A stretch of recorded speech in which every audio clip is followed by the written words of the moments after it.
और इसलिए शायद पिछले कुछ दिनों में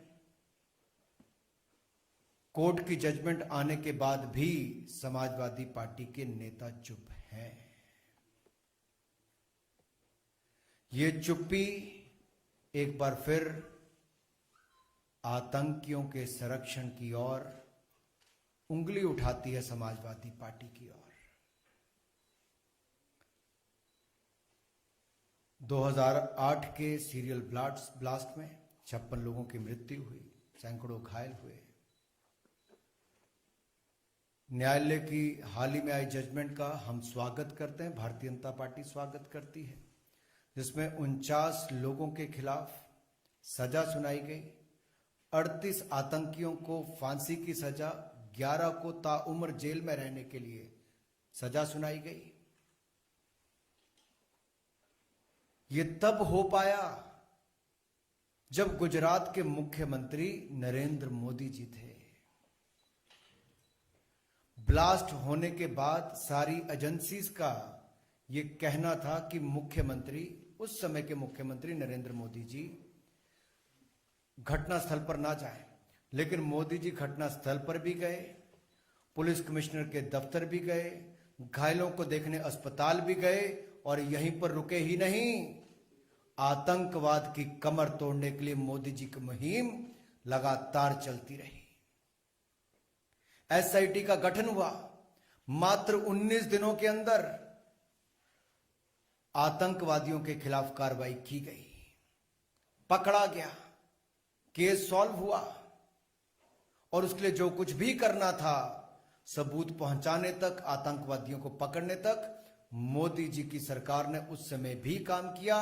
आज भी आतंकवाद को जड़ से मिटाने के लिए मोदी जी की सरकार वचनबद्ध है, प्रयासरत है। और मैं कहना चाहता हूं इस पर, सिमी हो, इंडियन मुजाहिदीन हो, इनकी कमर तोड़ने का काम किया है तो नरेंद्र मोदी जी ने किया है। उन आतंकवादी हमलों में भी, सीरियल ब्लास्ट में भी एजेंसीज की रिपोर्ट उस समय की भी है कि उस समय के गुजरात के मुख्यमंत्री नरेंद्र मोदी जी पर हमला करने की प्लानिंग भी थी। सवाल यह खड़ा होता है कि इसका सपा कनेक्शन कहां से आता है। मैं आपके सामने रखना चाहता हूं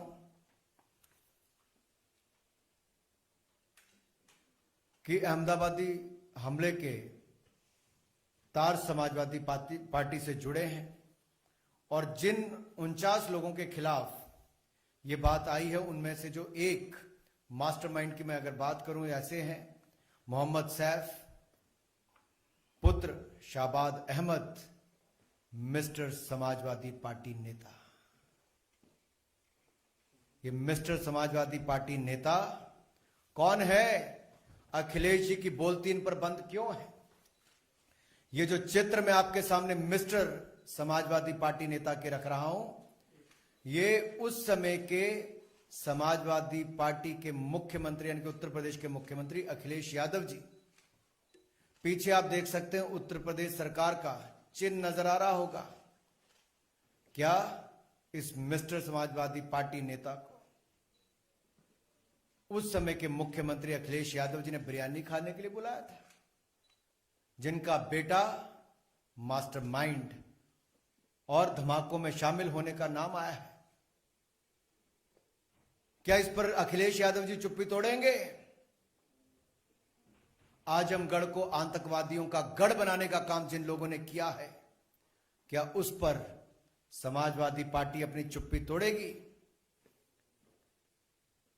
इनको पुलिस पर भरोसा नहीं है, एटीएस पर भरोसा नहीं है, लेकिन आतंकवादियों को संरक्षण देने में पूरी ताकत लगा देते हैं।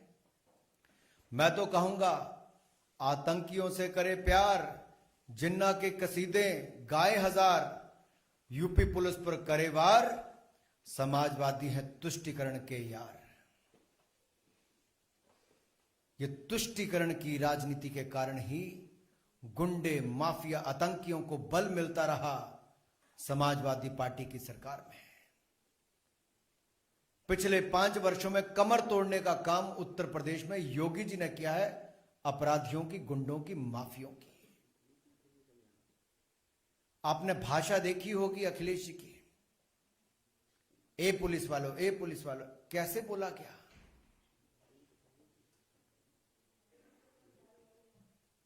और एटीएस और पुलिस पर प्रश्न चिन्ह खड़े किए और उनकी जांच पर भी प्रश्न चिन्ह खड़ा करते हैं। मैं तो दो बातें आपके सामने और रखना चाहता हूं कि अखिलेश ने ठाना है आतंकियों को बचाना है। ये कब ठान लिया था? 2012 के उत्तर प्रदेश के चुनाव से पहले समाजवादी पार्टी के मैनिफेस्टो में सीधे सीधे लिखा था, और सीधे जो लिखा था वो क्या लिखा था कि मुस्लिम युवाओं के खिलाफ आतंकवादी जो चार्जेस हैं आतंकवाद के, उसको वापस लेंगे। 2012 में समाजवादी पार्टी के मैनिफेस्टो में कहा गया, और 2013 में सत्ता में आने के बाद अखिलेश जी ने, लेकिन उससे पहले क्या कहा मैं एक बार आपको पढ़ के बता दूं। 2012 के मैनिफेस्टो में समाजवादी पार्टी देश की पहली ऐसी पार्टी थी, कोई पॉलिटिकल पार्टी की, जिसने मैनिफेस्टो में वायदा किया था कि मुस्लिम युवाओं को टेरर चार्ज को छोड़ दिया जाएगा, वापस लेने की बात कही थी। और क्या कहा था कि जिन लोगों ने ये चार्जेस लगाए हैं ऐसे पुलिस वालों के खिलाफ सपा की सरकार कार्रवाई करेगी।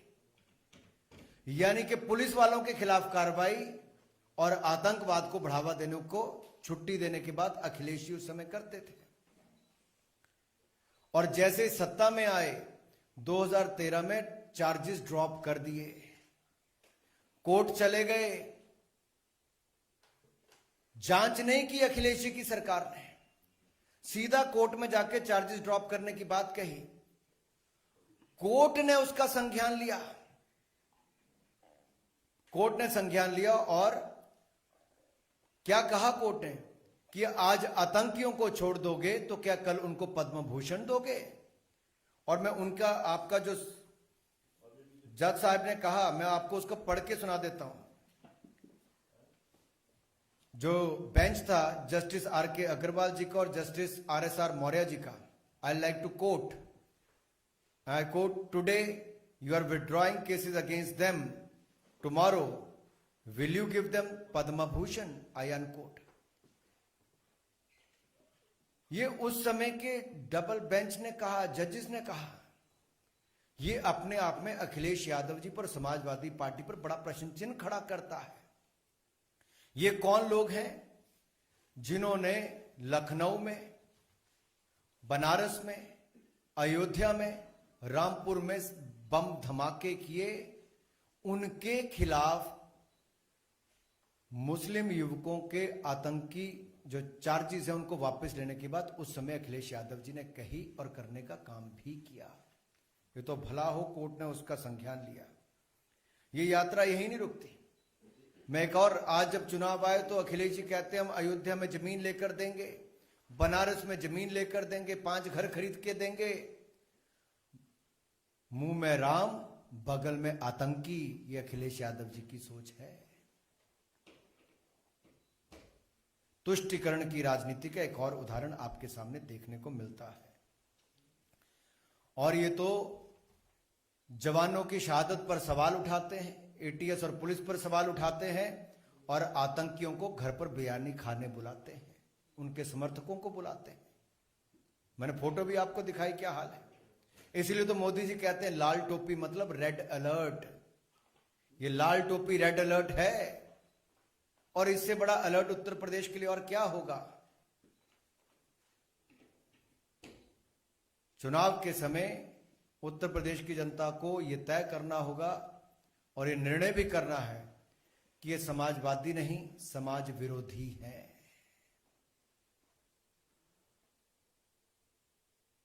अगर आप अगले भी उदाहरण देखेंगे तो उसमें भी स्पष्ट तौर पर आपको नजर आएगा, केवल अकेले अखिलेश यादव जी नहीं, आजम खान हो, अबू आजम हो, ऐसे इनके बड़े नेता सब, पुलिस वाले शहादत उनके घर पे नहीं गए। जिनको आतंकवादी होने के आरोप में पकड़ा गया, उनके घर पर उन लोगों के परिवारों से मिलने गए। ये आतंकवादियों को, उनके परिवारों को संरक्षण देने का काम सपा करती है। भाजपा जीरो टॉलरेंस की नीति के साथ चलती है। यही नहीं, मोदी जी ने आतंकवाद के खिलाफ जीरो टॉलरेंस को देश के अंदर तो किया ही, मुख्यमंत्री रहते हुए भी, प्रधानमंत्री बनकर भी। मुख्यमंत्री थे तो अहमदाबाद के बम ब्लास्ट, सीरियल ब्लास्ट के खिलाफ कार्रवाई की। 26/11 का हमला हुआ तो मुंबई जाकर स्वयं वहां पर भी गए। और जब प्रधानमंत्री बने तो दुनिया भर के नेताओं के साथ आतंकवाद के खिलाफ जीरो टॉलरेंस की नीति को मोदी जी ने आगे बढ़ाया है और आगे बढ़ाएंगे। पिछले 7 वर्षों में देखिए, सैकड़ों आतंकवादियों को मार गिराया। आतंकवादी हमलों को यहां पर अंजाम नहीं देने दिया है। यह भाजपा का जीरो टॉलरेंस आतंकवाद के खिलाफ है। अगर आप, मैं लंबा इस पे नहीं जाना चाहता, लेकिन एक के बाद दूसरे उदाहरण देखेंगे। सब लंबी सूची आपके सामने आती है, कैसे समाजवादी पार्टी ने और कांग्रेस ने भी, बाटला हाउस कांड तो आप भूले नहीं होंगे।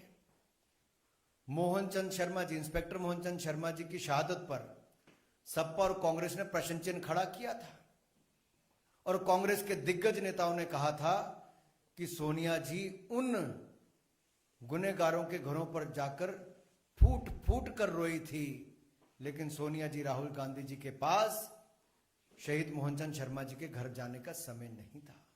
ना अखिलेश जी के पास था, न उनके बाकी नेताओं के पास था। ऐसे कई प्रूफ आपके सामने हैं, जहां रामपुर के सीआरपीएफ कैंप पर अटैक करने के, जहां पर 7 सीआरपीएफ के हमारे जवान शहीद हो गए थे, उसमें भी अखिलेश यादव जी ने उनके केसों को वापस करने की बात कही, जो लोग उसमें इन्वॉल्व थे।